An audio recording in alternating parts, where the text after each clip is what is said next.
Jadi, eee, output dari mata kuliah ini kan proposal penelitian Anda. Jadi yang merupakan, puncak dari diskusi pembahasan tentang filsafat ilmu dan metode penelitian, maka di akhir semester Anda, mengajukan proposal penelitian sebagai output dari mata kuliah ini.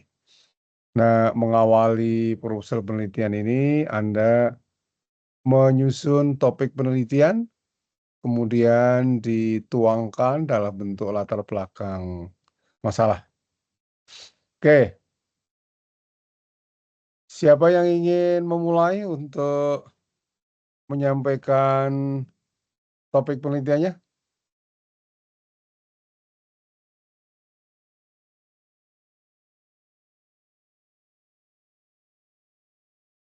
Oke, kalau belum ada, saya panggil aja ya. Memang perlu direkayasa ini. Saya undang Mbak Cornelia. Mbak Cornelia, Selamat pagi, Bapak.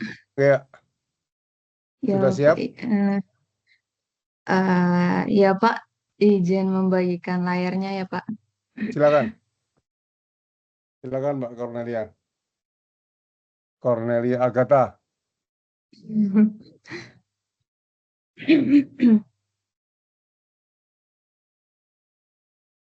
Apakah sudah terlihat, Bapak? Sudah, turtle-nya sudah kelihatan. Oke. Ya, Pak, izin, Pak. Yang saya pahami dari tugas Bapak tuh mengenai pembuatan latar belakang, Pak. Jadi, saya menyusunnya sesuai dengan yang saya apa interpretasikan ya, Pak. Ya, Ya. Eh, Baik, selamat pagi teman-teman dan juga Bapak. Izinkan saya untuk mempresentasikan hasil eh, kerja saya. Eh, untuk rencana penelitian saya memakai sebuah judul yaitu pendekatan multi stakeholder dalam upaya penanggulangan eksploitasi penyu di Kabupaten Kupang, Pulau Timor. Dengan latar belakang yang saya susun sebagai berikut, ini adalah beberapa poin yang eh, menjadi poin-poin dalam latar belakang saya.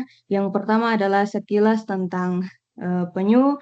Kita tahu bersama bahwa penyu merupakan salah satu vertebrata atau binatang bertulang belakang yang dapat bermigrasi eh, jarak jauh di sepanjang kawasan Samudra Hindia, Pasifik, dan Asia Tenggara. Tujuan dari migrasi penyu ini biasanya antara lain untuk kawin, mencari eh, apa, mencari lokasi untuk bertelur maupun mencari makan.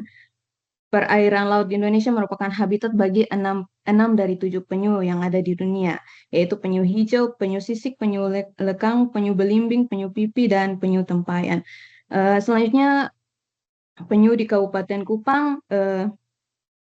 Penyu di Kabupaten Kupang, Pulau Timur khususnya Kabupaten Kupang yang adalah bagian dari Provinsi Nusa Tenggara Timur ini menjadi salah satu tempat tujuan para penyu untuk singgah, untuk kawin, bertelur maupun mencari makan. Pada hampir satu dekade yang lalu, teman-teman dan Bapak, pada tahun 2015 ada sebuah laporan dari tim ekspedisi NKRI yang menyatakan bahwa potensi penyu di wilayah daerah dataran Pulau Timur ini sangat luar biasa. Dan keberadaan penyu di lautan tentu memainkan peran yang sangat penting mulai dari memelihara ekosistem laut, memelihara ekosistem terumbu karang, produksi hingga mentransfer nutrien-nutrien penting dari lautan menuju pesisir pantai. Selain sebagai penopang ekosistem laut, keberadaan penyu juga dimanfaatkan sebagai penunjang kebutuhan ekonomi dan budaya masyarakat pesisir di Indonesia, khususnya juga di Pulau Timur di Kabupaten Kupang.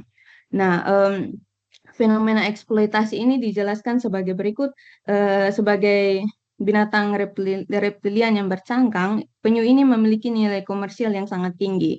Di antaranya sebagai sumber protein hewani itu dari telur dan daging, lalu bahan dasar pembuatan aksesoris itu seperti kalung, gelang, dan cincin yang terbuat dari cangkangnya, terus dari kulitnya itu bisa membuat bahan dasar pembuatan baju dan tas, lalu untuk minyaknya juga bisa diolah menjadi kosmetik, dan tulangnya juga bisa digunakan sebagai bahan pembuatan pupuk.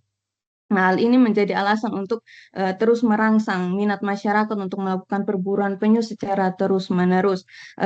Teman-teman dan Bapak, beberapa waktu lalu saya melakukan sebuah wawancara di salah satu desa di Kabupaten Kupang, itu Desa Soliu. Masyarakat yang menetap di sana itu biasanya mereka nelayan, tapi sekaligus mereka juga bertani. Nah, pada pertanian tradisional yang mereka lakukan ini, mereka mengandalkan bagian-bagian tubuh dari penyu untuk memberantas hama pada padi. Cangkang telur itu biasanya mereka pakai digabungkan dengan sarang burung untuk dibakar, lalu asap yang muncul itu menjadi anti dari burung-burung pemakan padi. Minyak Hmm. yang dihasilkan dari lemak penyu juga dicampur dengan air dan disemprotkan kepada padi yang sedang berbulir. Hasilnya padi tersebut tidak dihinggapi hama wereng. Selanjutnya untuk kulit penyu Hmm. ini biasanya dihargai dengan 50.000 sampai 100.000 jika dibuat dalam bentuk perhiasan dan aksesoris. Lalu daging-daging penyu juga masih diperjualbelikan di pasar-pasar desa dalam bentuk CI atau daging-daging yang diasap. Nah, pemahaman dari masyarakat bahwa sumber daya yang tidak terbatas karena biota yang ada di laut yang akan terus bereproduksi ini masih berkembang dalam pemikiran sebagian orang. Padahal kita tahu bersama bahwa sumber daya laut itu terbatas dan membutuhkan waktu untuk regenerasi. Alhasilnya penyu ini dapat diakses oleh semua orang tanpa batasan, diakses oleh masyarakat lokal. Nah, tidak ada regulasi yang efektif untuk pengawasan yang ketat telah menyebabkan penangkapan penyu dan pengambilan telurnya dilakukan secara masif. Nah, terus poin berikutnya yaitu sekilas tentang kebijakan. 6 jenis penyu ini yang ada di kawasan lautan Indonesia ini masuk dalam daftar hewan yang dilindungi berdasarkan Peraturan Menteri Lingkungan Hidup dan Kehutanan Republik Indonesia nomor P20 garing Menteri Lingkungan Hidup garing Sekjen garing Kum garing poin 6 garing 2018 tentang penetapan jenis tumbuhan dan satwa yang dilindungi. Dan menurut Undang-Undang Nomor 5 Tahun 1990 tentang konservasi sumber daya alam hayati dan ekosistem, pelaku dari perdagangan satwa yang dilindungi seperti penyu bisa dikenakan hukuman penjara selama 5 tahun dan denda 100 juta. Biasanya pemanfaatan satwa yang dilindungi hanya diperbolehkan untuk kepentingan penelitian, ilmu pengetahuan, dan penyelamatan jenis satwa yang bersangkutan. Nah, ketidakseimbangan antara pemanfaatan sumber daya dan upaya konservasi di Pulau Timur ini khususnya Kabupaten Kupang memperparah situasi ini. Di satu sisi ada kebutuhan ekonomi masyarakat yang harus terpenuhi sekaligus mendorong terjadinya eksploitasi penyu, dan di sisi lain kurangnya kesadaran pengetahuan tentang pentingnya konservasi penyu yang menghambat upaya perlindungan spesies ini. Nah, dalam konteks ini, saya juga menambahkan satu teori, yaitu teori tragedy of the commons yang diperkenalkan oleh Gareth Hardin, di mana menggambarkan bahwa sumber daya alam yang dimiliki secara kolektif tetapi tidak diatur cenderung dieksploitasi secara berlebihan. Nah, pada pergumulan masyarakat lokasi di pesisir pantai Kabupaten Kupang ini, penyu merupakan sumber daya bersama yang dapat diakses siapapun tanpa ada regulasi yang kuat. Masyarakat lokal memanfaatkan keberadaan penyu tanpa ada pertimbangan tentang dampak jangka panjang. Sebagaimana juga dalam sebuah tulisan dari Bronjal dan Bolton yang saya kutip, dikatakan bahwa penyu ini yang dulunya adalah spesies kunci, yang berarti spesies yang penting bagi struktur dan fungsi ekosistem dalam bentuk apapun di lautan, yang menggerakkan proses ekosistem dan aliran energi di laut, kini hanya sebagai hantu dari populasi masa lalu yang tinggal bayang-bayang karena ancaman kepunahan. Nah, langkah penanggulangan eksploitasi penyu di Kabupaten Kupang ini, saya memasukkan satu poin yaitu langkah kolaborasi, di mana dengan mengupayakan pola kolaborasi antara banyak pihak tentu dapat meningkatkan efisiensi dan menciptakan perasaan tanggung jawab bersama. Sebagaimana dalam bahasa aslinya collaborate yang artinya kerjasama. Konsep kolaborasi ini dapat dilihat sebagai satu proses kreasi bersama di mana kelompok entitas saling meningkatkan kemampuan satu dengan yang lain.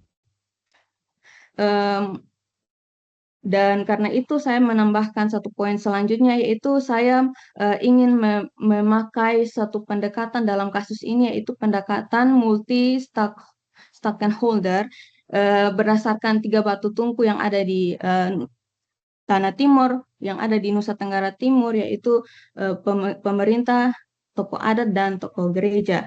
Dan belum adanya upaya konservasi yang dilakukan oleh beberapa pihak ini menuntut adanya kolaborasi dan koordinasi antara pemangku kepentingan seperti pemerintah daerah, LSM, masyarakat adat, akademisi, dan non-akademisi.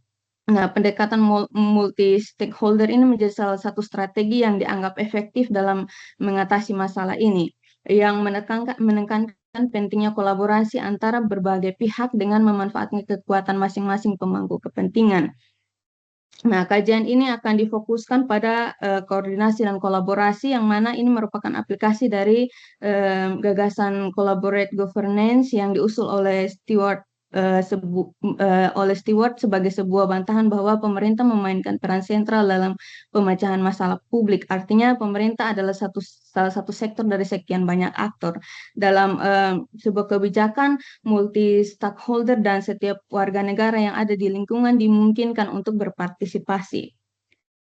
Selanjutnya, kemitraan multi-stakeholder ini akan memanfaatkan inti dari pengetahuan, keterampilan, keahlian, dan sumber daya masing-masing aktor untuk menciptakan solusi yang diharapkan dan menciptakan sinergi dengan mendukung pencapaian pembangunan berkelanjutan. Ketiga pilar yang ada di Nusa Tenggara Timur yaitu pemerintah, tokoh adat, dan tokoh agama memainkan peran besar dalam menjaga kesatuan dan persatuan dan kesatuan masyarakat di NTT. Dengan memakai istilah 3 batu tungku ini, salah satu orang di Nusa Tenggara Timur, khususnya di Kabupaten Malaka, Bupati, itu berkata bahwa ketiga aktor ini memainkan peran penting dalam pembangunan daerah. Dan saya ingin melakukan satu pertanyaan, lalu bagaimana dengan perkembangan perlindungan satwa yang dilindungi dengan memakai konsep 3 batu tungku ini? Dari paparan di atas, maka koordinasi yang akan tercipta dalam lingkup penanggulangan eksploitasi penyu tentu menurut saya menarik untuk dikaji. Dan saya sebagai penulis nanti tertarik untuk mengetahui lebih dalam tentang peran aktor dan pemangku kepentingan yang terlibat dalam penanggulangan eksploitasi penyu di Kabupaten Kupang dengan melakukan satu pendekatan yaitu pendekatan multi stakeholder. Berikutnya tentang identifikasi masalah dalam rangka mempertahankan kelangsungan hidup salah satu satwa dilindungi yaitu penyu. Penulis merasa perlunya ada kerjasama antar beberapa aktor yang dianggap memberi kontribusi. Beberapa aktor tersebut diantaranya pemerintah, tokoh adat, dan tokoh agama sebagai batu tungku dalam pilar pembangunan di NTT. Lalu ada rumusan masalah yang saya sebagai penulis paparkan, yaitu apa peran masing-masing aktor dalam multi stakeholder dalam menyikapi masalah ekologi seperti eksploitasi penyu. Yang kedua, bagaimana efektivitas strategi multi stakeholder yang diterapkan selama ini sebagai sebuah strategi dalam penanggulangan eksploitasi penyu. Dan ketiga, apa rumusan strategi multi stakeholder yang bisa diterapkan dalam upaya konservasi penyu yang lebih efektif. Mungkin itu dari saya, Bapak. Terima kasih untuk waktunya. Saya kembalikan kepada Bapak. Baik, makasih Mbak Cornelia. Mbak Cornelia itu dari Kupang ya? Benar, Bapak. Bekerja di mana? Iya, Bapak. Sekarang bekerja di mana? Saya jurusan S1 dan beberapa waktu lalu sebelum saya melanjutkan S2, saya adalah seorang calon vikaris di gereja Masehi Injili di Timor, Bapak. Salah satu gereja di eh, Nusa Tenggara Timur, lembaga Oke, gereja. oke, makasih. Eh, hanya 2 slide tapi ceritanya sangat komprehensif. Saya mengundang teman-teman dulu kalau ada pertanyaan, klarifikasi, masukan untuk penyempurnaan rencana tesis oleh Mbak Cornelia.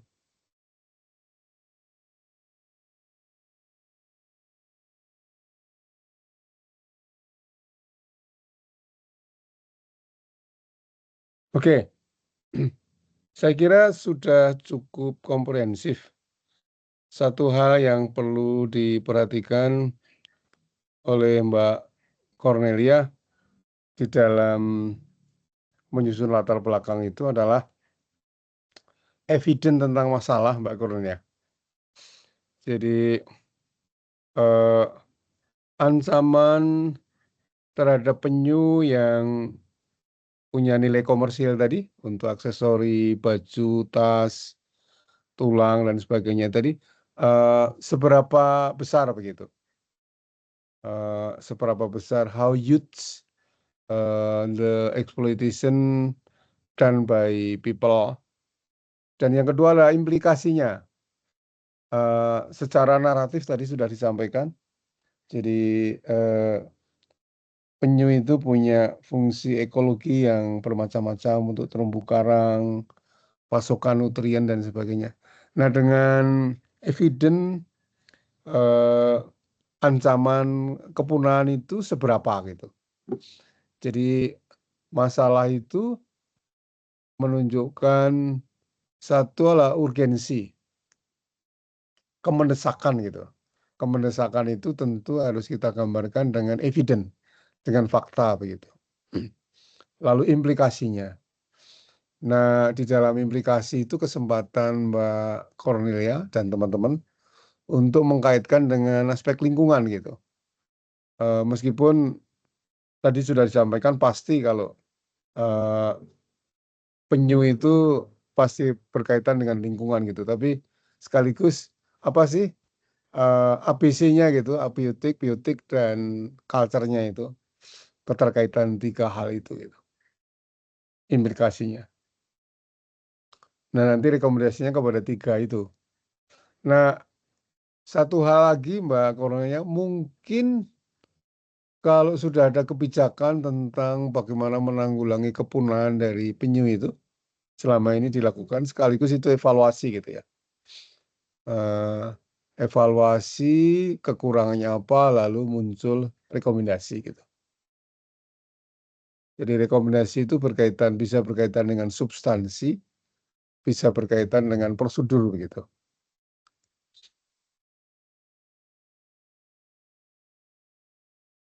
Saya kira itu tambahan saya, Mbak Cornelia. Baik, terima kasih Bapak. Terima kasih banyak.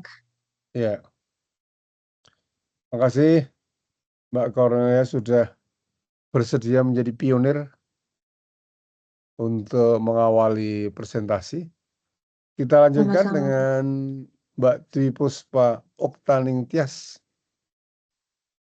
Baik, Prof. Izin share screen nggih. Monggo Mbak Dwi.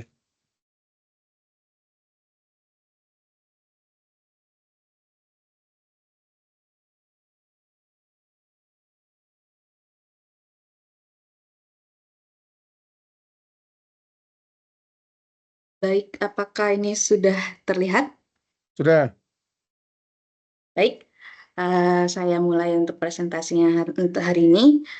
Di sini saya Dwi Puspa Oktaningtyas akan mempresentasikan calon proposal saya, proposal tesis saya yang berjudul potensi rizobakteri pada tanaman Lepironia articulata sebagai biosurfaktan.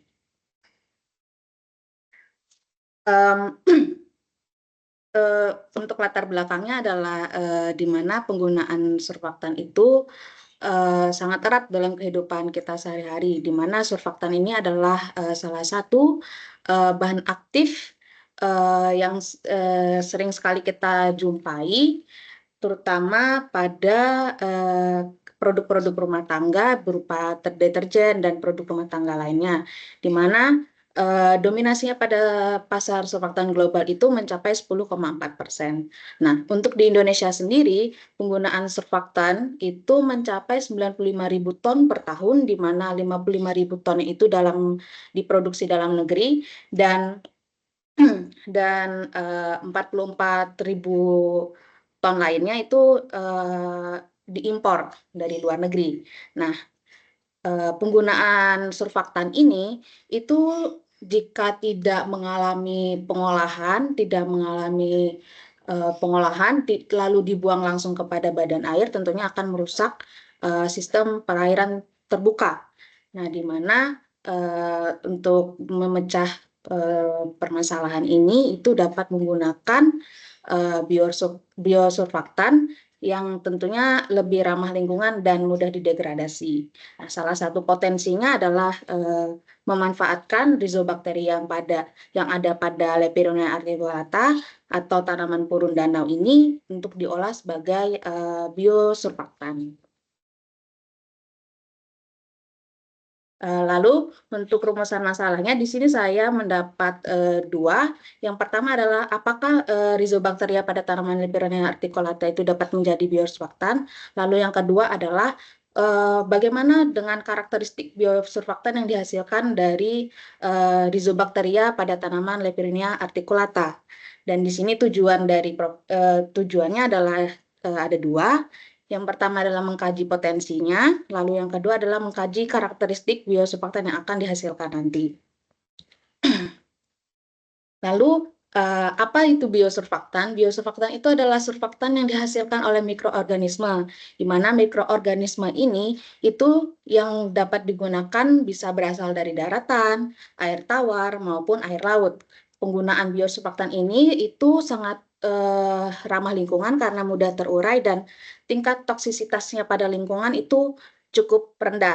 Nah, untuk beberapa genus yang biasa digunakan atau berpotensi menggunakan biosurfaktan adalah seperti yang ada di layar, yaitu ada Pseudomonas, lalu ada Pseudoalteromonas, dan sebagainya.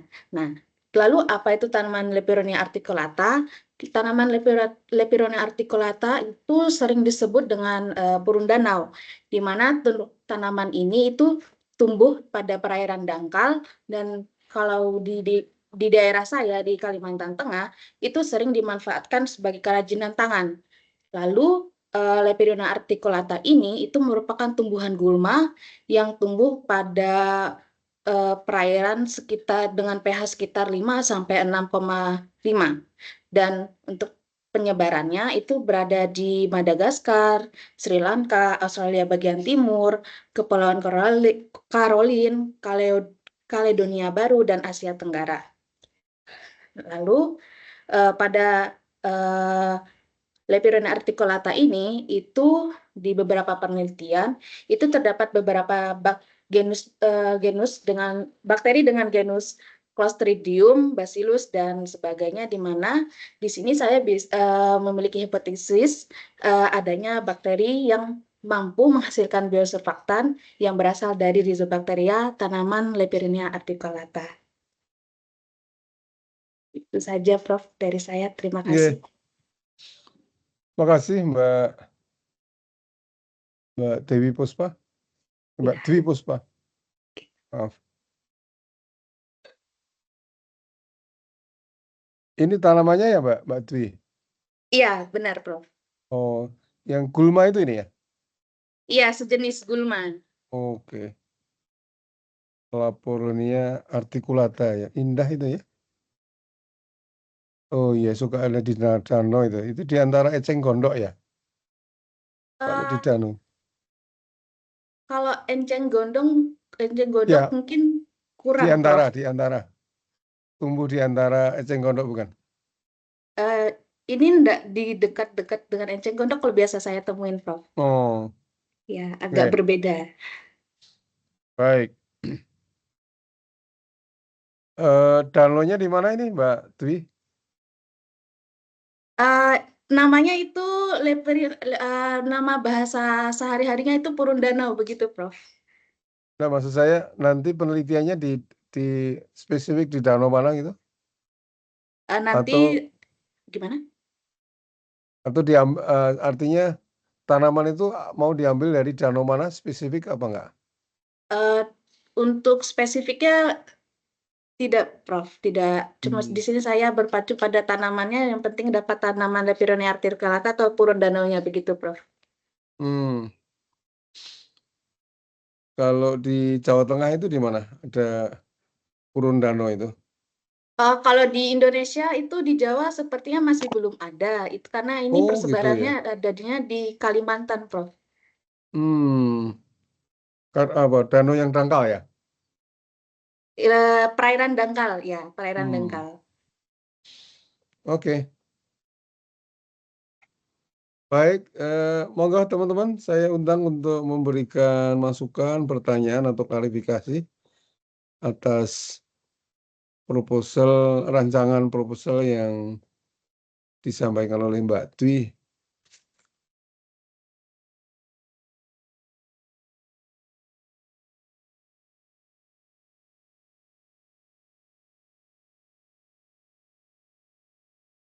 Soalnya yang mau bertanya juga sedang mempersiapkan mau presentasi gitu, kecuali Mbak Cornelia yang sudah bebas, yang lain kan masih deg-degan mau presentasi jadi.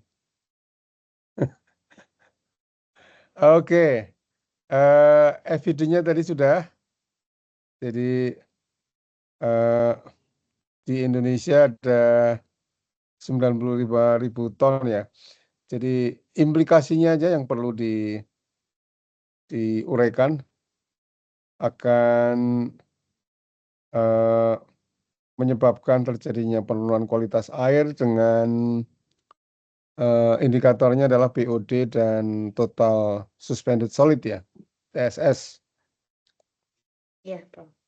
Lalu implikasinya pada APC-nya.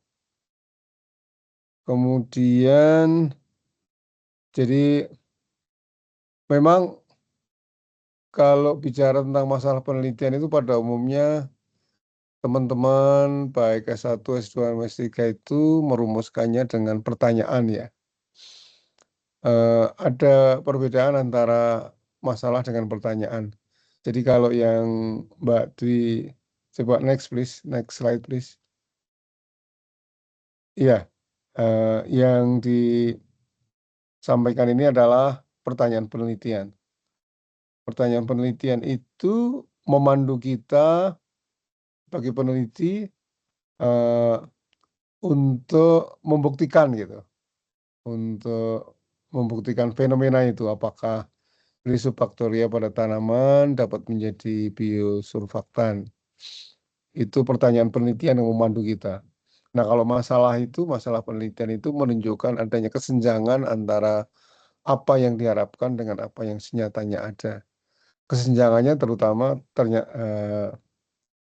kesenjangannya adalah penggunaan biosurfaktan yang dalam bentuk deterjen pembersih yang menimbulkan kualitas lingkungan, terutama adalah kualitas air ya. Itu adalah masalah. Nah, dirumuskan dalam bentuk pernyataan gitu masalah itu. Kemudian pertanyaan penelitian ini adalah membantu kita memandu untuk membuktikan fenomena yang diungkap di masalah itu. Oke, jadi nanti di skala lab ya, Mbak Dwi. Iya, benar, Prof.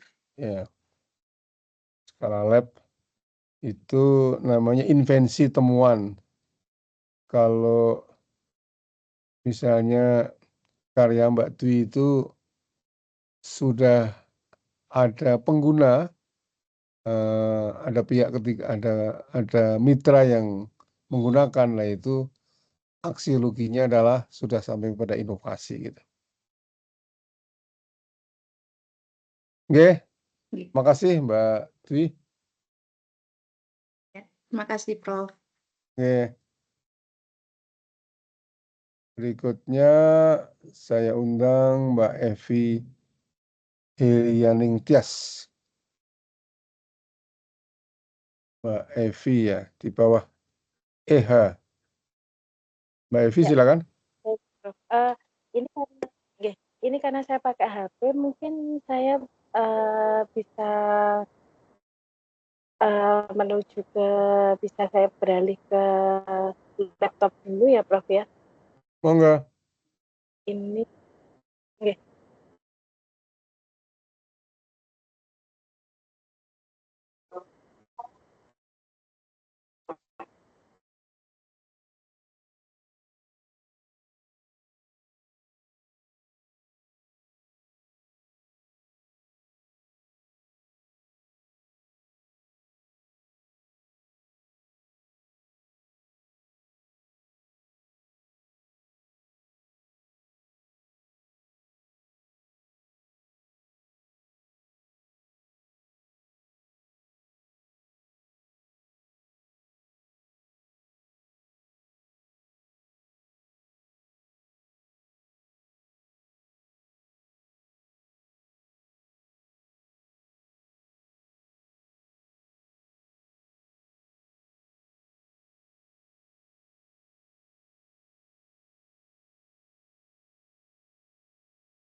Mungkin ini saya bisa keluar sebentar, nggih, Prof, nggih. Saya beralih ke laptop dulu. Monggo, monggo, monggo. Oke.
Halo. Oke. Oke, sudah dengar. Halo. Bisa mendengar suara saya, Prof? Sampun, dengar. Oh, nggih, nggih. Selamat pagi. Assalamualaikum warahmatullahi wabarakatuh.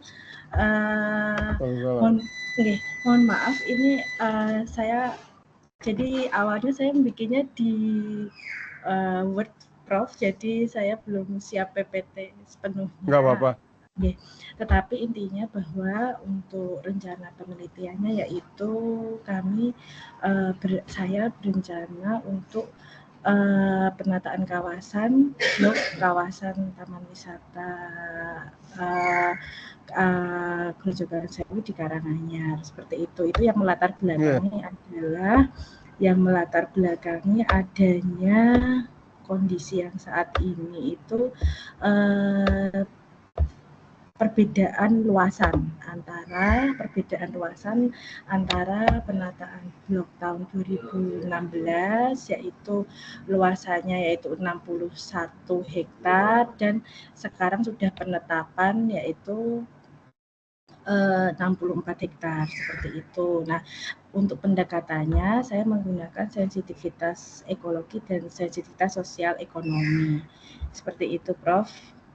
Untuk tujuannya saya share screen. Oke. Bisa kelihatan nggih, Prof? Nggih. Halo? Nggih, monggo. Nggih, nggih. Kelihatan nggih? Iya, ya.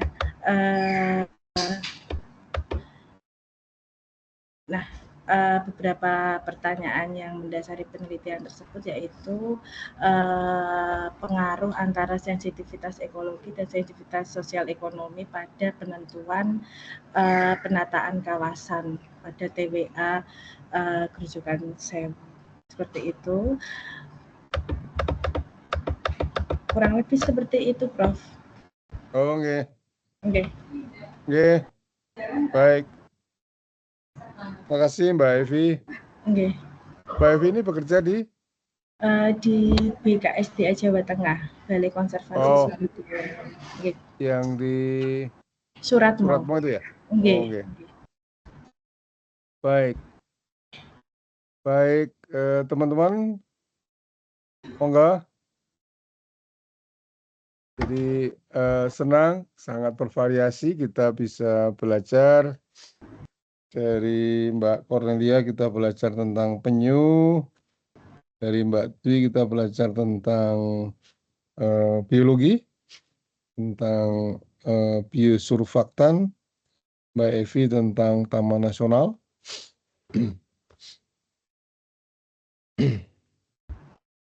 Pertanyaan, klarifikasi, komentar, masukan untuk Mbak Evi.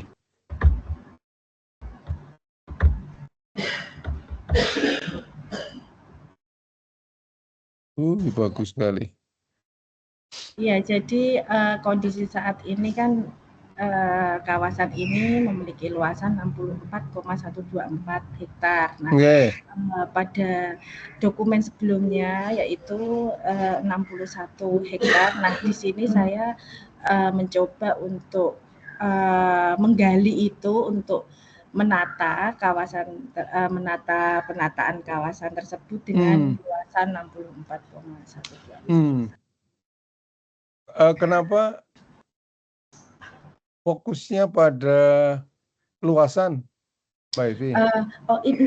Mohon maaf, Prof, itu salah satu aja untuk fokusnya tetap kami karena sekarang kawasan ini bersifat dinamis, banyak yang karena kawasan wisata sehingga ada yang kawasan area yang bisa termanfaatkan dan area yang tutupannya sudah rapat sehingga pendekatannya itu ada dua, kami pendekatan sensitivitas ekologi dan sensitivitas sosial ekonomi itu tadi.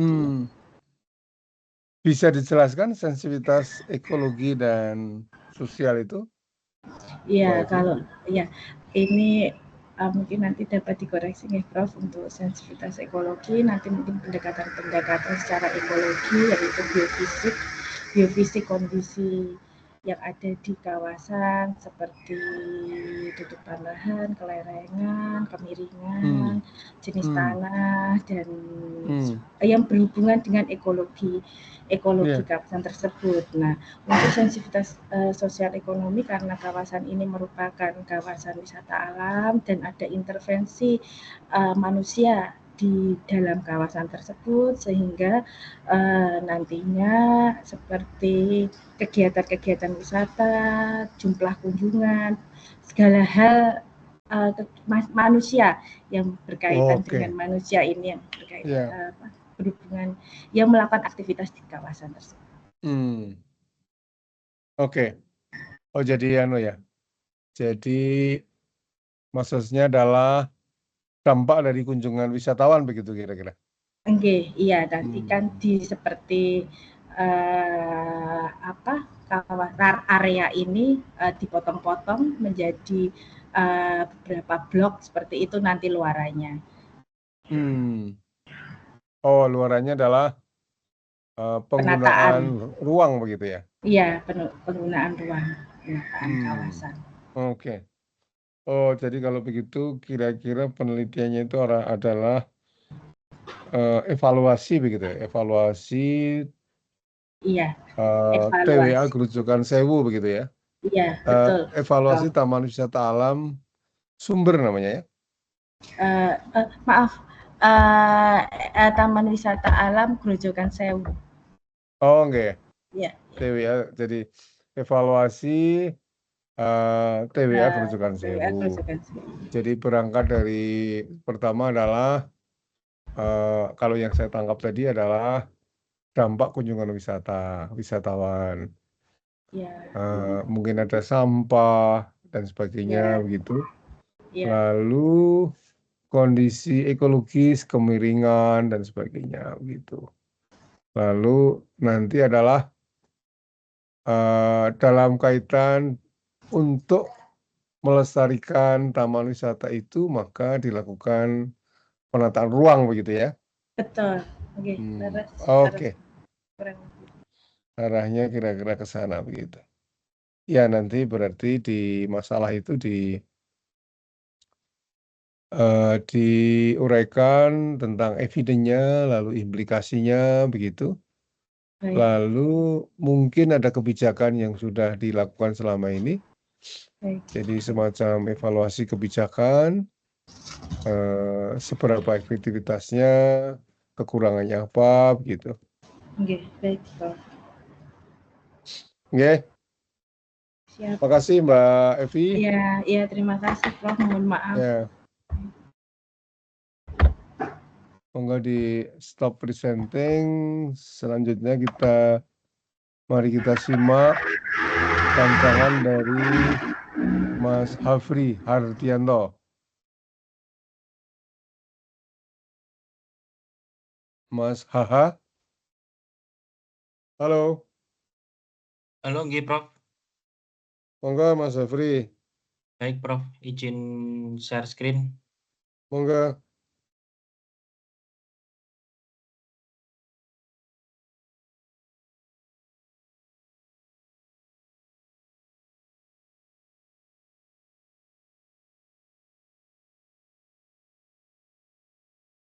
Apakah sudah terlihat ya, Prof? Ampun.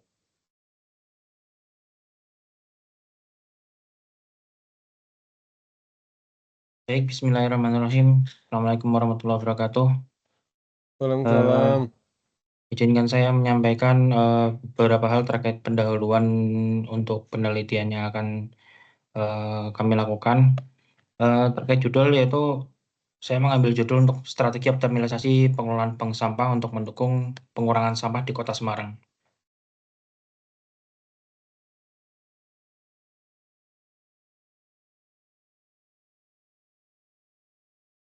Yang pertama itu terkait dengan latar belakang. Semarang itu yang merupakan salah satu kota besar yang ada di Jawa Tengah, termasuk juga di Jawa, juga merupakan ibu kota Provinsi Jawa Tengah. Itu memiliki permasalahan yang sampai dengan saat ini masih memiliki beberapa tantangan atau hambatan dalam pengelolaannya. Sehingga perlu adanya pengelolaan sampah yang secara terstruktur dan berjenjang. Untuk Kota Semarang sendiri sampai dengan saat ini sudah melakukan beberapa kebijakan terkait dengan pengelolaan sampah. Antara lain, salah satunya adalah bank sampah. Untuk sementara itu, selain bank sampah sebenarnya ada beberapa pengelolaan yang lain yang menjadi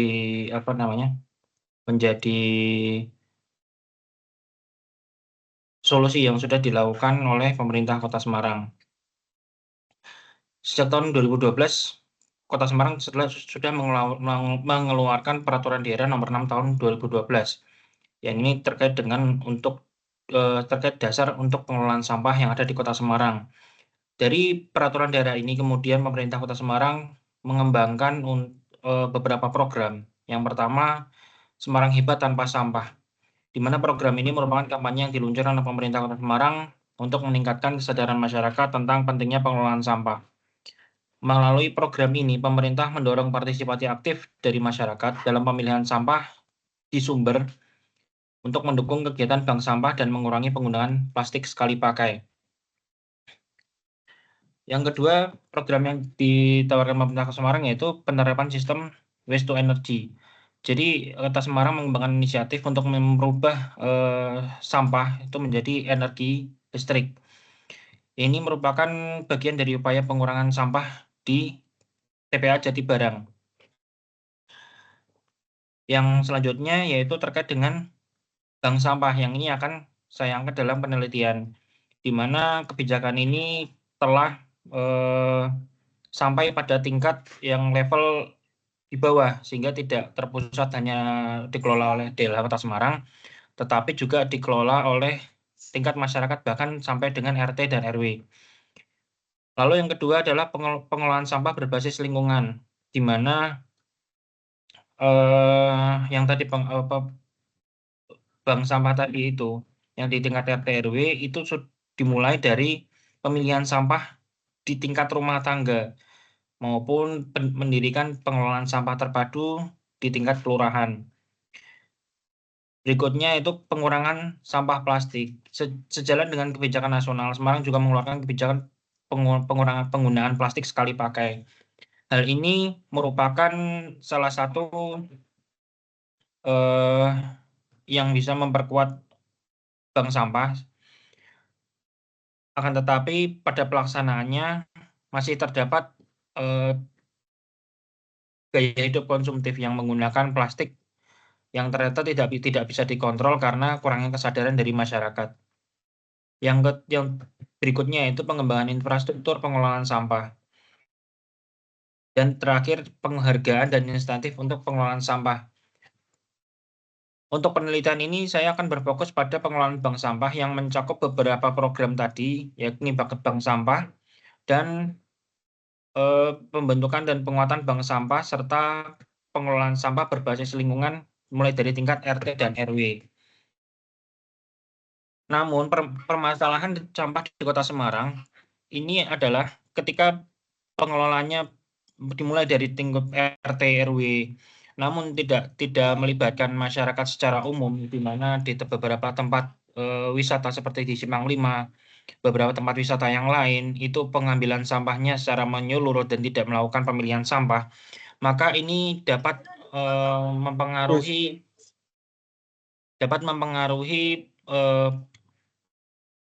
pengelolaan bank sampah yang ada di TPA Jatibarang, sehingga di TPA Jatibarang sendiri sampah itu masih bercampur antara plastik organik, antara sampah organik dan sampah anorganik, sehingga perlu adanya pengelolaan sampah oleh pihak ketiga, yakni yang melakukan pengambilan sampah melalui truk sampah yang disediakan oleh pemerintah Semarang atau pihak ketiga, agar pengelolaan bank sampah ini bisa secara menyeluruh. Lalu rumusan masalah yang akan saya sampaikan di sini adalah yaitu terkait dengan faktor-faktor yang mempengaruhi keberhasilan pengelolaan bank sampah di Kota Semarang. Yang kedua, strategi apa yang dapat diimplementasikan untuk mengoptimalkan pengelolaan bank sampah guna mendukung pengurangan sampah di Kota Semarang. Berikutnya terkait dengan tujuan dan sasaran penelitian. Saya harapkan penelitian yang dilakukan ini nanti dapat mengoptimalisasi pengelolaan bank sampah tidak hanya di lingkup mulai dari RT RW, tapi dari keseluruhan aspek yang ada di Kota Semarang, karena Semarang merupakan salah satu kota perdagangan di mana sampah dari hasil perdagangan, hasil dari jual beli yang ada di masyarakat ini cukup tinggi, termasuk sampah dari kuliner dan lain sebagainya. Tujuannya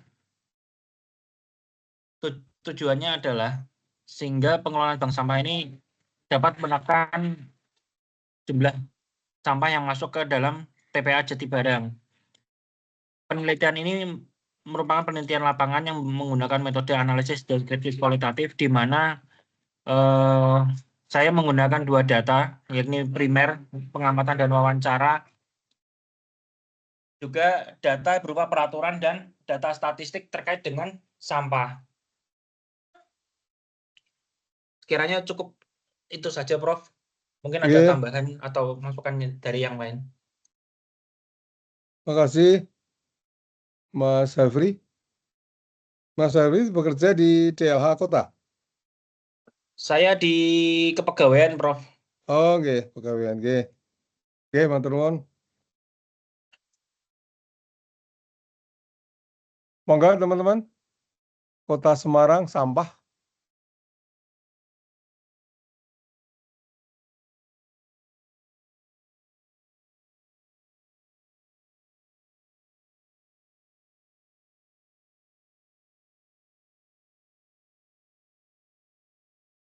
Baik, jadi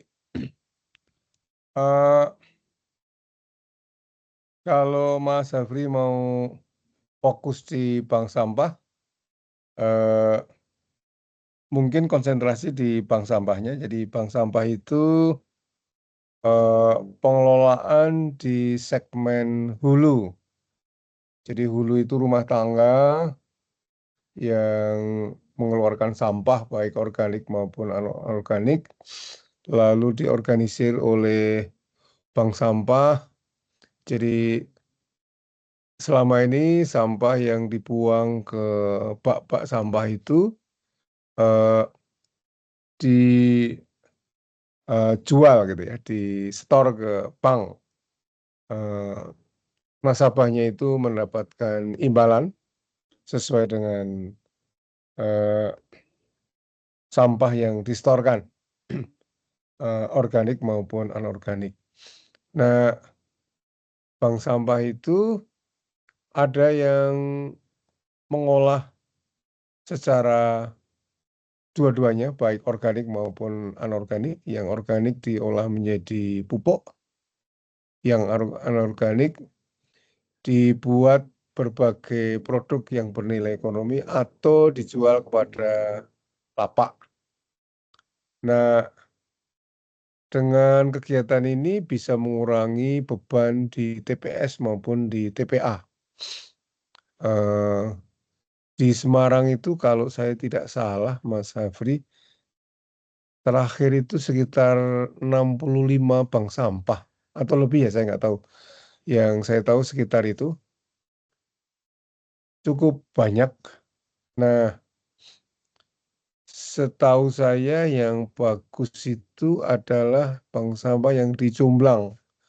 Di Jomblang itu mengelola sampah organik menjadi pupuk, lalu yang anorganik kemudian dibuat berbagai produk atau dijual lapak begitu. Cukup lumayan bagus. Di Sampangan juga ada. Nah, kalau fokusnya pada bank sampah, saya kira dilihat populasi bank sampah di Kota Semarang itu berapa, mana yang bagus begitu ya, mana yang tidak jalan gitu. Tentu mungkin dari puluhan mungkin ratusan bank sampah itu diambil sampelnya ya. Sampel bisa berdasarkan pada kecamatan di kota maupun di desa begitu. Lalu dilihat bagaimana kelembagaannya, bagaimana pengorganisasiannya begitu. Kadang-kadang memang ada namanya tetapi tidak berjalan dengan baik gitu. Iya, Prof. Jadi cukup membantu bank sampah itu bisa mengurangi sekitar 15-25% dari total volume sampah di Kota Semarang ya. Kalau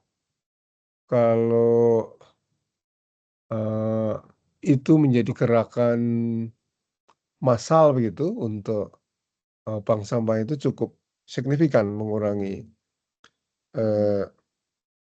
beban sampah di TPA maupun di TPS maupun TPA. Karena jadi barang itu sebenarnya sudah overload itu, secara teknis sudah terlampaui gitu. Cuman pemerintah kota masih kesulitan mencari lokasi yang baru bagi TPA. Dan itu saya kira dialami juga di banyak kota di Indonesia. Jadi bulan Oktober tahun lalu kan ada puluhan TPA terbakar itu. Satu di antaranya adalah Jadi Kota barang. Semarang gitu. Iya. Nah, itu menunjukkan sudah sangat urgen ya. Jadi piungan sudah penuh, lalu di Jogja itu kan muncul anekdot itu. Gerakan lempar sampah gitu. karena eh, TPA Piungan sudah tidak menerima sampah dari selama ini kan dari Bantul dan dari Jogja, dari kota Jogja. Lalu sampahnya dilempar, olahraga lempar sampah namanya. Sangat krusial persoalan sampah itu di kota-kota di Indonesia. Sejak di Lui Gajah dulu, Bandung Lautan Sampah itu sampai sekarang. Nah, salah satu hal juga yang menyebabkan kota Semarang nggak dapat Edipura itu diantaranya karena TPA-nya belum begitu bagus itu.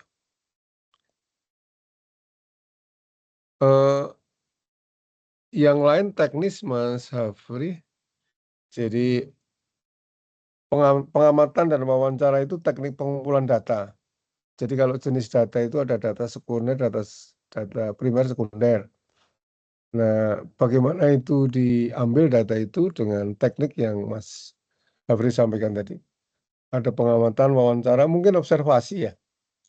Kalau observasi tentang bank sampah di Kota Semarang. Demikian Mas Hafri. Baik, Prof. Terima kasih, Prof, atas masukannya. Yeah.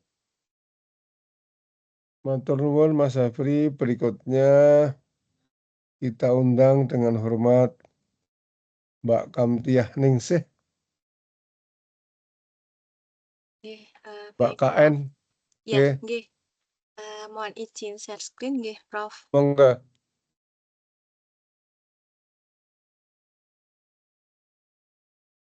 Apakah sudah terlihat, Prof? Sudah. Nggih, baik. Assalamualaikum warahmatullahi wabarakatuh. Selamat pagi. Sebentar, saya coba.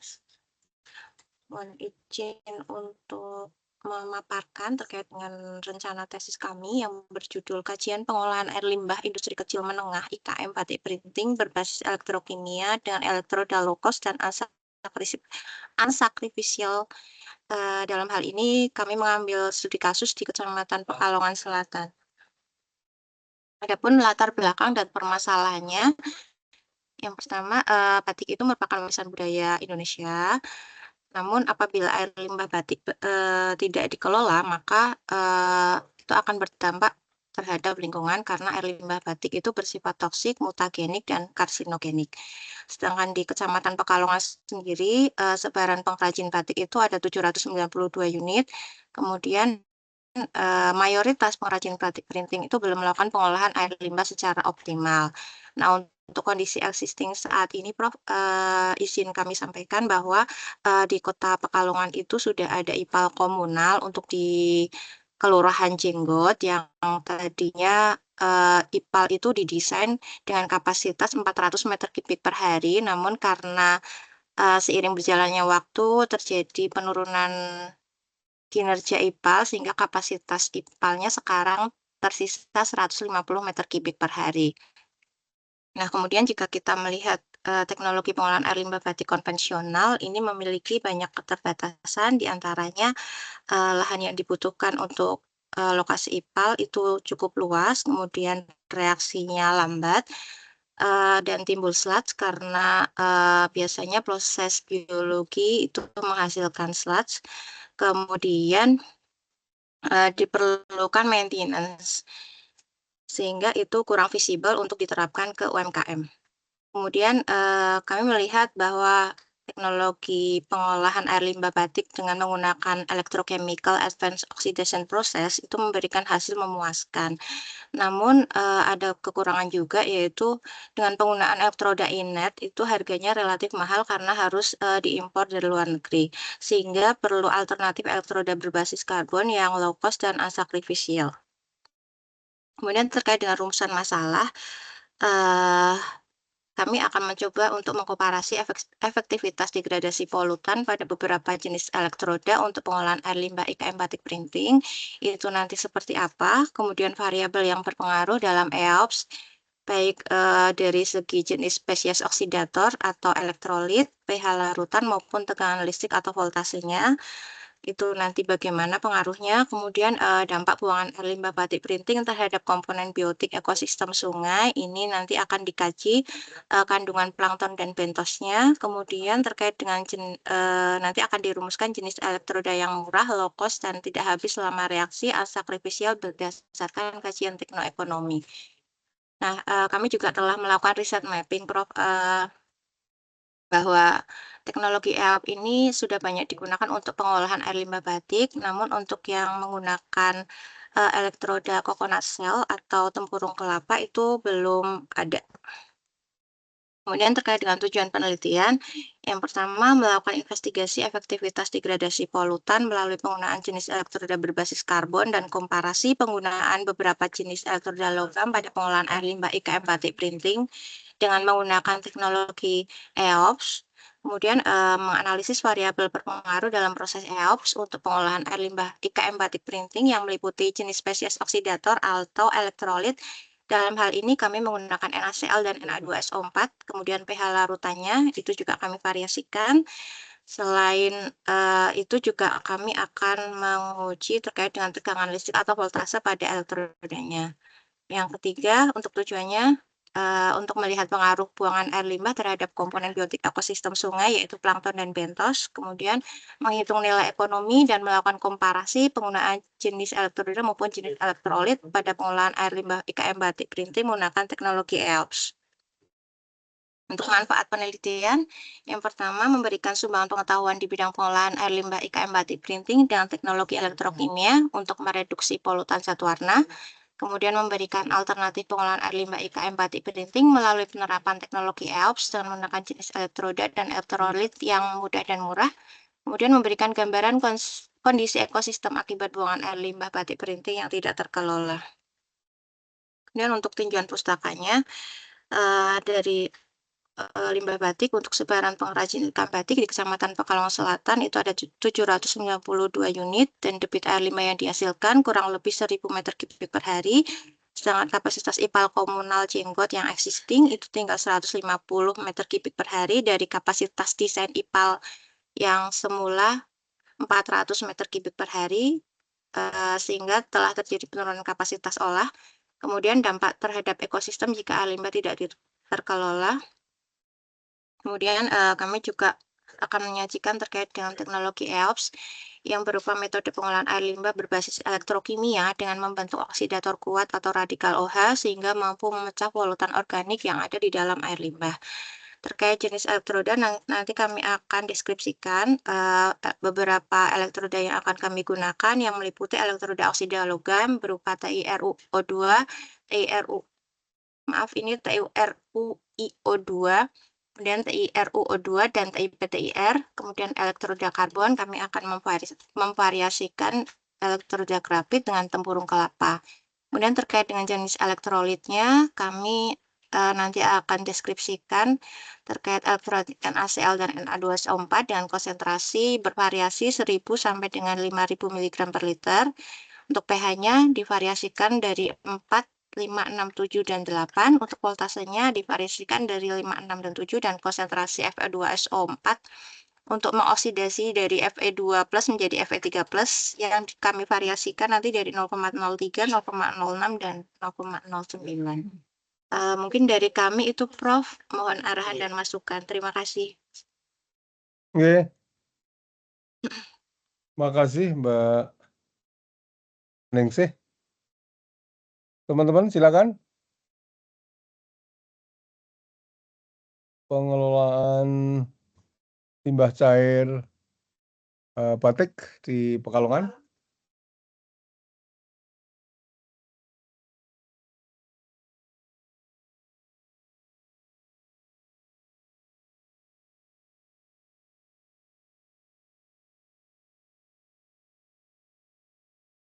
Oke, teman-teman. Ini guyonan saja Mbak Ningsih, don't take seriously. Katanya kalau air sungai di Pekalongan itu warna-warni, itu menunjukkan ada kehidupan. Iya, Prof. Artinya IKM batik itu sedang beroperasi gitu. Nggih. Kalau airnya jernih, itu tidak ada kehidupan karena IKM batiknya lagi istirahat, lagi Nggih. berhenti gitu. Jadi dari kiasan itu, teman-teman, apa yang dilakukan Mbak Ningsih itu menjadi penting gitu, menjadi urgen. Jadi tadi disebutkan IPAL komunal itu yang atas bantuan dari GTZ itu bukan Mbak Ningsih? Dari KLHK, Prof. KLHK ya. Nggih. Itu kapasitasnya sudah turun menjadi 150 meter kubik per hari, sebelumnya 400 meter kubik. IPAL konvensional yang di sebelah kiri itu, saya kira itu masalah. Nah itu kemudian eviden itu yang tadi, enggak, yang tadi yang limbah tadi. Terus ya, ini adalah eviden limbah batik itu. Eviden mungkin dilengkapi yang lebih detail begitu, lalu implikasinya. Implikasi pada ABC, pada abiotik, biotik, dan lingkungan sosial ya. Meskipun fokus Mbak Ningsih tetap adalah pada pengelolaan limbah.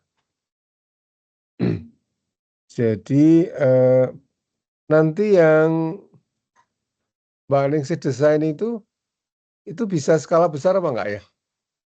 Saat ini kami masih pakai skala lab, Prof. Tapi Ya. untuk yang skala komersil sudah ada, cuman elektrodanya masih elektroda yang mahal itu, Prof. Nggih. Iya, nggih. Apa alat-alatnya itu bisa dari dalam negeri atau impor Hanya itu? elektrodanya saja, Prof, yang impor di China. Nah, sementara kami coba di sini untuk melakukan eksperimen dengan menggunakan elektroda yang lokal, Prof, yang insya Allah murah, pakai tempurung kelapa. Nah, ini nanti kami akan ujikan apakah itu bisa untuk mendegradasi polutan di limbah batik. Jadi ini sudah diuji cobakan ya, Mbak Ningsih? Untuk yang tempurung kelapanya belum, Prof. Belum, oke. Kalau yang impor sudah ada skala komersilnya. Oke. Kalau itu nanti bisa skala besar, cukup membantu karena jumlah di Pekalongan Selatan aja 792 unit ya. Nggih, Prof. Banyak sekali itu. Nggih. Itu yang dipasarkan di pasar Setono itu bukan? Iya, Prof. Salah satunya di situ, Prof. Nggih. Jadi batik itu betul warisan budaya dan diakui oleh UNESCO. Kalau kita pakai, kita jadi makin ganteng dan cantik gitu ya. Tapi di balik itu menyimpan persoalan limbah gitu. Jadi kalau kita pakai batik itu jalan kita limbah gitu ya. Oke, matur nuwun Mbak Ningsih sudah memantik kita untuk berpikir, untuk diskusi. Monggo diteruskan aja yang Sami-sami, pakai tempurung Prof. itu. Nggih, terima kasih, Prof. Terima kasih. Selanjutnya mari kita menyimak rancangan dari Mas Muhammad Lutfi Mas'ud. Izin Prof. Mas MM. Terdengar nggak? Terdengar. Oke, izin share screen bentar.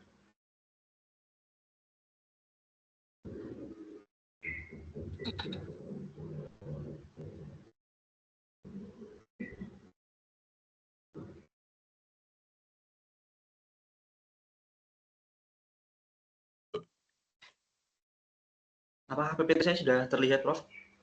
Sudah. Oke, baik. Sebelumnya, bismillahirrahmanirrahim, saya akan mempresentasikan rancangan penelitian saya tentang terenggiling Jawa di Gunung Ungaran. Itu merupakan penelitian kedua saya tentang terenggiling Jawa di Gunung Ungaran. Yang pertama itu tentang distribusi terenggiling Jawa di Gunung Ungaran. Untuk yang sekarang ini saya berencana meneliti tentang peran masyarakat lokal dalam upaya konservasi terenggiling Jawa di studi partisipasi masyarakat di sekitar Gunung Ungaran, Jawa Tengah. Baik, untuk latar belakangnya, Gunung Ungaran merupakan salah satu gunung yang meliputi hutan primer, hutan sekunder, dan Gunung Ungaran terletak di 2 kabupaten, yaitu Kabupaten Semarang dan Kabupaten Kendal, memiliki kekayaan jenis satwa liar yang tinggi dan beberapa spesies dilindungi oleh hukum Indonesia, hukum IUCN, hingga CITES menurut Raharja Indonesia 2022. Salah satunya yaitu tergiling Jawa, di mana tergiling Jawa itu merupakan satwa liar yang dilindungi oleh Peraturan Menteri Lingkungan Hidup 106 tahun 2018 serta masuk ke dalam kategori Appendix 1 berdasarkan CITES. Artinya tergiling Jawa ini dilarang dalam segala perdagangan, baik itu perdagangan lokal maupun perdagangan internasional. Nah, untuk masalahnya di Gunung Ungaran ini itu merupakan foto di mana tahun 2022 ketika saya mengambil data di mana banyak sekali terjadi praktik perburuan liar di kawasan sekitar Gunung Ungaran, di mana lokasi tersebut yang ditemukan terenggiling Jawa pada waktu itu. Nah, perburuan liar ini menjadikan terenggiling mengalami penurunan populasi sebesar 80% selama 21 tahun terakhir, dengan ancaman paling besar yaitu overeksploitasi akibat perburuan liar dan untuk perdagangan internasional maupun perdagangan lokal menurut penelitian Salender tahun 2019.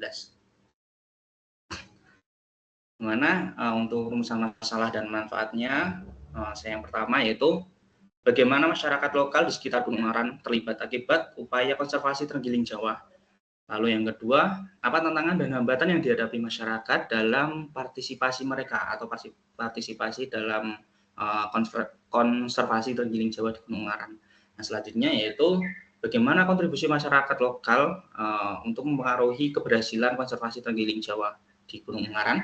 Untuk manfaat akademis yaitu menambah pengetahuan tentang peran masyarakat dalam upaya konservasi terenggiling Jawa di sekitar Gunung Ungaran. Untuk manfaat praktisnya yaitu untuk informasi yang bermanfaat bagi pembuat kebijakan dan organisasi konservasi untuk merancang program yang lebih efektif dan berkelanjutan. Baik, untuk selanjutnya yaitu nanti saya akan menggunakan metode penelitian pendekatan kualitatif dan kuantitatif. Untuk kualitatifnya memahami perspektif masyarakat dan pengalaman dalam konservasi terenggiling Jawa di Gunung Ungaran. Untuk data kuantitatifnya itu menggunakan survei dan data statistik untuk mengukur tingkat partisipasi dan faktor-faktor yang mempengaruhi dalam konservasi terenggiling Jawa di Gunung Ungaran.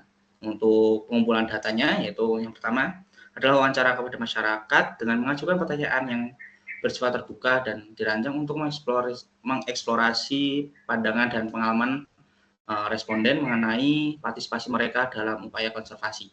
Lalu data selanjutnya yaitu pengumpulannya menggunakan survei, yaitu mendistribusikan kuesioner kepada responden atau masyarakat yang dari masyarakat lokal. Kuesioner mencakup pertanyaan tentang tingkat pengetahuan tentang terenggiling Jawa dan keterlibatan mereka dalam kegiatan konservasi terenggiling Jawa di Gunung Ungaran.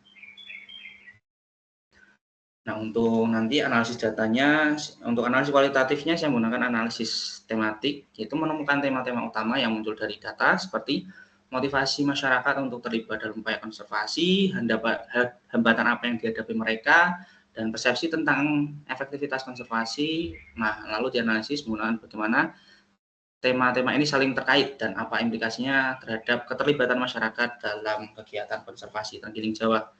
Lalu untuk data kuantitatifnya saya menggunakan analisis statistik deskriptif dengan menggunakan aplikasi SPSS atau Excel, yaitu saya akan mengukur frekuensi dan persentase, yaitu menghitung frekuensi dan persentase untuk tarif variabel tingkat pengetahuan dan keterlibatan dalam konservasi. Dan untuk selanjutnya yaitu analisis korelasi menggunakan untuk mengukur kekuatan dan hubungan antara dua variabel, yaitu antara variabel pengetahuan konservasi terenggiling Jawa dan tingkat keterlibatan masyarakat ke konservasi terenggiling Jawa. Mungkin seperti itu, Prof. Izin ketika ada masukan dan tantangan. Oke, makasih. Makasih Mas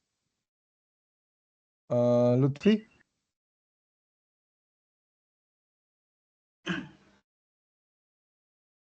Monggo teman-teman, saya undang untuk pertanyaan, klarifikasi, komentar, saran.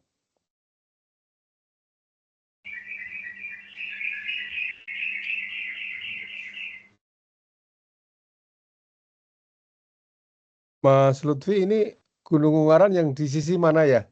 Di sisi Kabupaten Kendal, Pak, yang di bagian yang Limbangan Boja ya? Ya, kemarin saya penelitian untuk skripsi di situ, Pak. Skripsinya di mana Anda? Di Gunung Ungaran sama, Pak. Nah, Betul. untuk skripsi saya, studinya di kuliahnya di mana? Oh, di UNES, Pak. Biologi ya? Iya, biologi UNES. Oh, enggak. Jadi di MIPA Anda ya? Iya. Ya. Saya belum lama ke salah satu desa yang menjadi lokasi untuk pengabdian LPPM UNES itu di Kecamatan Limbangan, desanya saya lupa. Mungkin Pak, tepat. Oh ya betul. Ya, saya mengambil datanya di situ nanti Pak rencananya. Oh, berarti sama Prof. Margarita ya? Ya, itu dosen pembimbing saya dulu, Pak. Oh, enggak. Ya, dia sangat passion sekali pada flora dan fauna di sana. Iya, Pak. Sekilas kalau menurut saya yang perlu ditambah adalah fungsi terenggiling itu bagi lingkungan ya. Seperti disampaikan, seperti penyu oleh Mbak Cornelia tadi. Satu, lalu yang kedua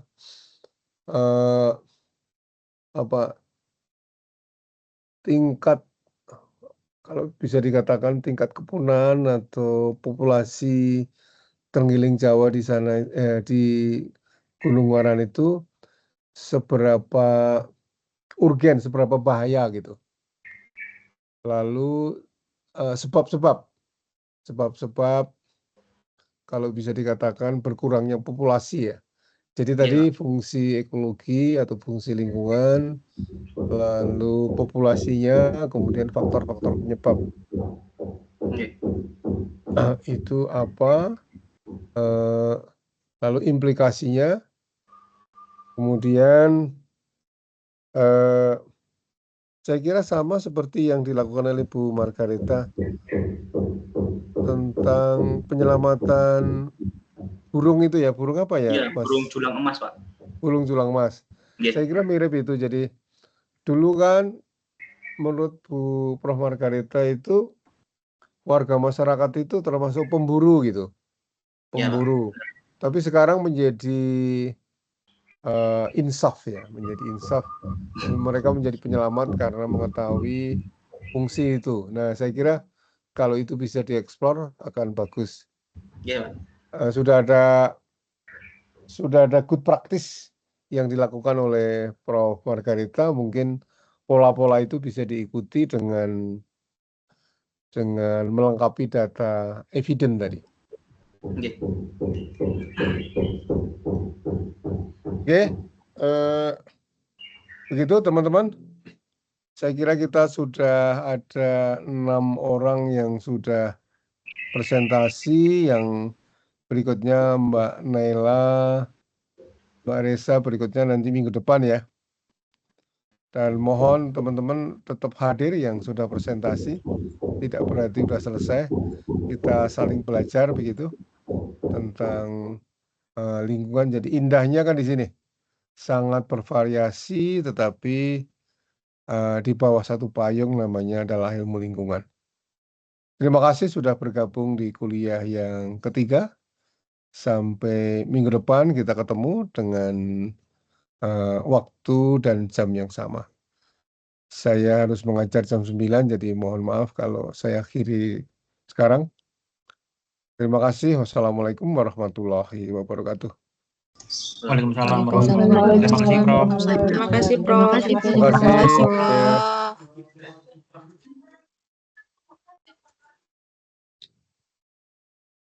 Mas Lutfi di stop sharing.